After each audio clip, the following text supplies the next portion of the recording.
Welcome to The Explainer. Today, we're digging into something pretty special, Bill Gates' playbook for the next generation of innovators.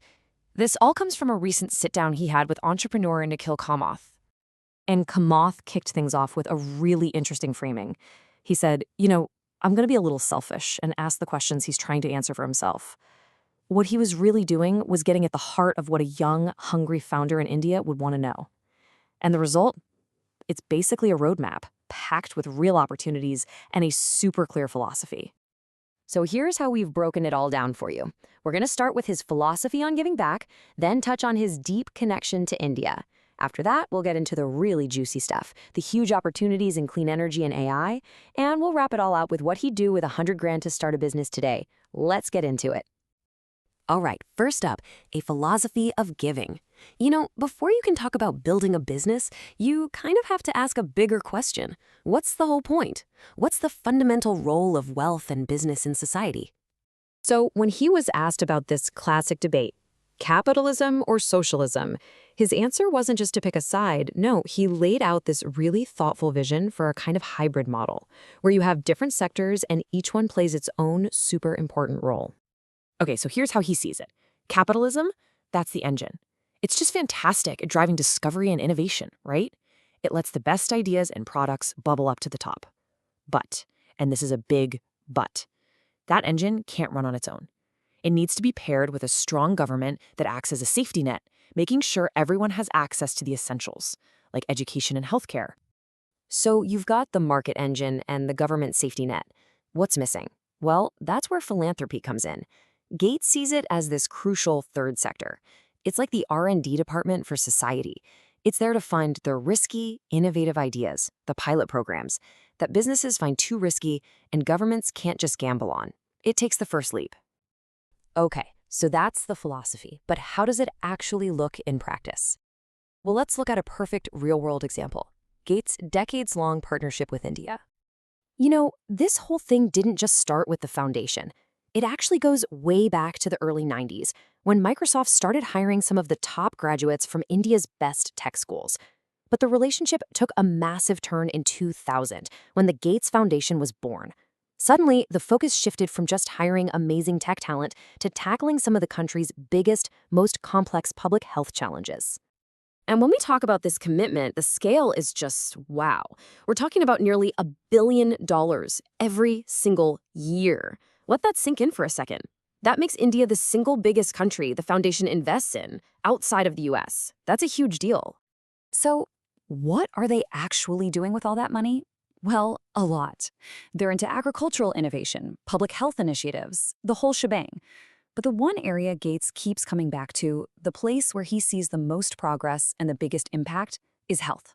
Things like making crucial vaccines, like the one for rotavirus, affordable for everyone, and working hand-in-hand with the government to stop the spread of diseases like HIV.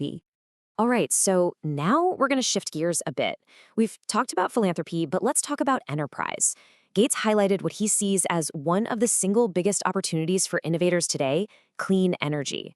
And for him, this isn't just a problem to be solved, it's a massive call to arms for entrepreneurs everywhere. And he wasn't vague about it either. He got super specific, laying out something like 20 different areas that are just screaming for new ideas. We're not just talking about better solar panels, It's way bigger than that. It's things like, how do we reduce emissions from growing rice or from livestock? How do we invent brand new ways to make steel or create cheap green hydrogen? The field is just wide open for anyone with a good idea. So you might be thinking, okay, great, but I've just got an idea, I don't have any capital. Well, Gates laid out a super clear path for you. He says your first stop isn't a VC firm. Nope. It's a grant program like his own Breakthrough Energy.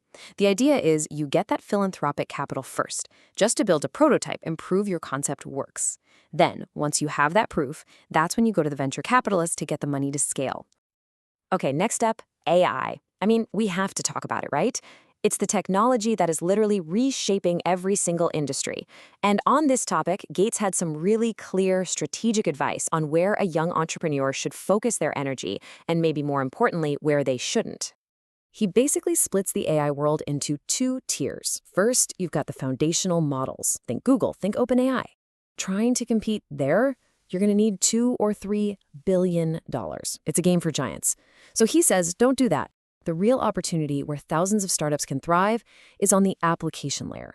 That means taking those incredibly powerful base models and using them to solve a very specific problem for a very specific customer. And this is where it gets really interesting for a place like India. He pointed out this potential for what he called an AI arbitrage.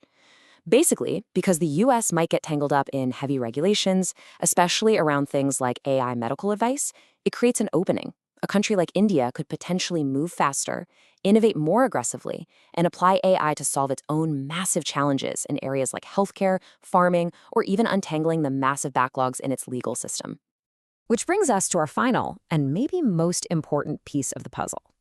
This is where all the advice gets boiled down into one super direct, actionable plan. Kamath just put it to him straight up, the ultimate hypothetical. Okay, Bill, you're 25 years old, you're in India, you've got $100,000, what do you do? And Gates didn't even hesitate. His answer was crystal clear. First, don't build the tech from scratch. Use the existing platforms from Google or Microsoft. Second, pick a really demanding customer with a painful problem and just become obsessed with solving it for them. And his go-to example? That nightmarish backlog in the Indian legal system. It's the perfect example of a focused application layer problem just waiting to be solved. And to leave you with one last thought from Gates. This isn't some far-off science fiction future we're talking about. It's happening right now. He made this incredible point that in some ways we're already superhuman. An AI can read and reason across more text than any person could in 1,000 lifetimes. The opportunity isn't on the horizon. It's here. It's now. And it's waiting for the next generation to build on it.